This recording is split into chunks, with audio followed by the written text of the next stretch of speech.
The Sony 70-200 f2.8 is an old lens. In fact, it was the very first lens that I bought after buying my kit lens 6 years ago. And today, the focusing system is old-fashioned, slow, noisy, but as I say, my lens was 6 years old and it came out way before I actually bought it. However, I've just got this, the 70-200 f2.8 Mark II. And yes, I know it's been around a fair few years already, and call me naive if you wish, but I didn't see the point in upgrading my 70-200 to this. How much of an improvement could it really be?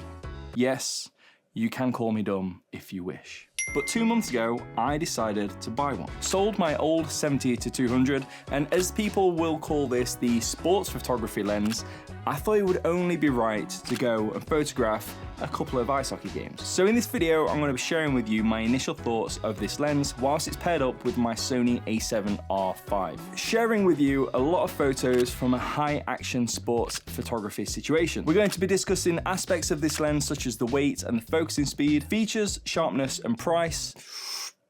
Price is a bit of a touchy subject.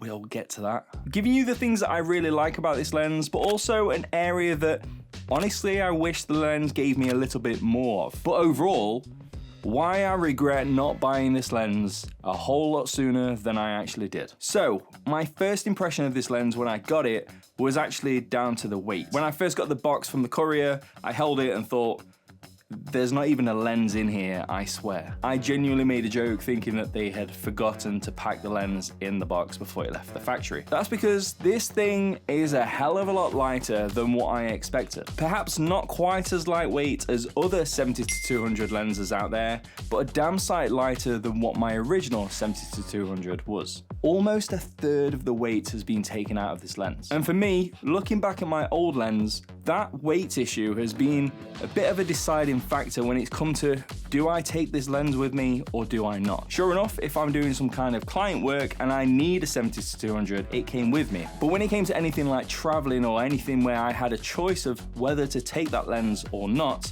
most of the time it would stay on that shelf over there, and for a year, I barely ever used it. Not because it was a bad lens, but I just hated carrying it around. But when it comes to this one, I feel like that story may be a little bit different. In fact, very different. So now let's discuss that touchy subject, the elephant in the room, so to speak.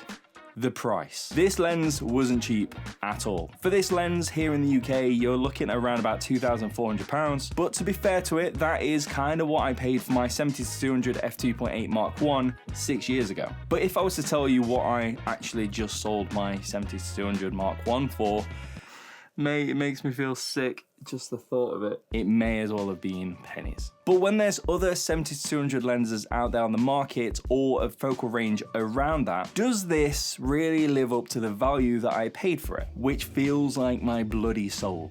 The build quality of this lens is excellent, is exactly what you would expect for a lens at that price. Thank goodness. The high-grade plastic construction feels great to your hands, and honestly, I can't fault it. And one thing I really like about this 70-200 is the new lens hood that Sony have made. They've ditched the old petal style lens hood, which is similar to this, which is from the original 24-70, and gone for something a little bit more practical with a rubberized rim. This is very similar to what's on like the 35, the 50, the 85, the 100-400, and the 200-600, so not complaining whatsoever. There's also a selection of switches on the side of the lens which allow you to customize certain settings, and this is where you can control your stabilization a little bit more. On this lens, similar to what you see on the 100-400 and the 200-600, there's 3 different modes. Mode 1 is suited for your typical handheld shooting. Mode 2 is specialized more towards panning, so if you wanted to do any kind of motorsport photography. And Mode 3 is designed more for if your subject is moving around a little bit more erratically. And for sports photography, you're probably going to use either Mode 2 or Mode 3.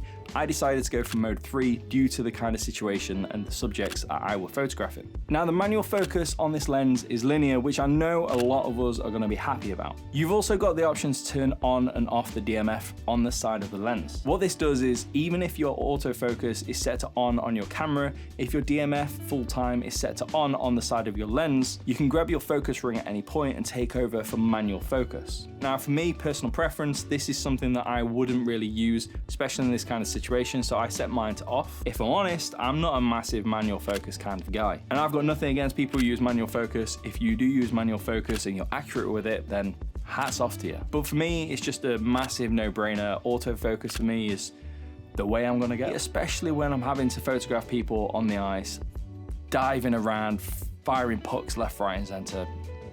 We'll just say it's autofocus. As I've already mentioned, I've been using this lens with the Sony A7R5, and as most of us will know, it's not just about the lens when it comes to autofocus, it's also down to the situation that you're putting the camera in, and also the camera itself. Now this lens is completely silent when it comes to focusing, very similar to a lot of the newer Sony lenses. It's also absolutely rapid in comparison to what my old 70-200 was. It's pretty much as fast, if not faster, than any of the other lenses I have, and it barely ever hunts. In fact, I can remember unboxing it and putting it on the front of my lens. I can remember making it focus on something on the other side of the room, and it just worked, and it gave me a lot of excitement. But it's all well and good making it focus on something which is completely stationary on the other side of the room. How does it actually act in a real world situation when it's having to focus on someone, smashing it up the ice, hoping to score a goal? Pretty damn good. Especially when pairing it with a camera which has its fancy autofocus system, so it will look for people's eyes or their face, their head, then the body. When you're using this lens and looking through the viewfinder on the back of the screen and you're tracking someone on the ice, it never seems off. And when you're looking back at the majority of the photos, that continues to be the case. But there are a few photos where things just look a little bit softer. Maybe not quite as sharp as I had originally anticipated. Now, what I will say is this could also be down to user error, and I'll be the very first person to admit that. It could be down to the camera, it could be down to the conditions, as I've already said, or it could just be the lens. When you look at some of the photos which appear a little bit softer than others, I don't actually think it's down to being optically soft. I actually think it's down to something else. When you're doing any kind of sport photography, you have a higher shutter speed.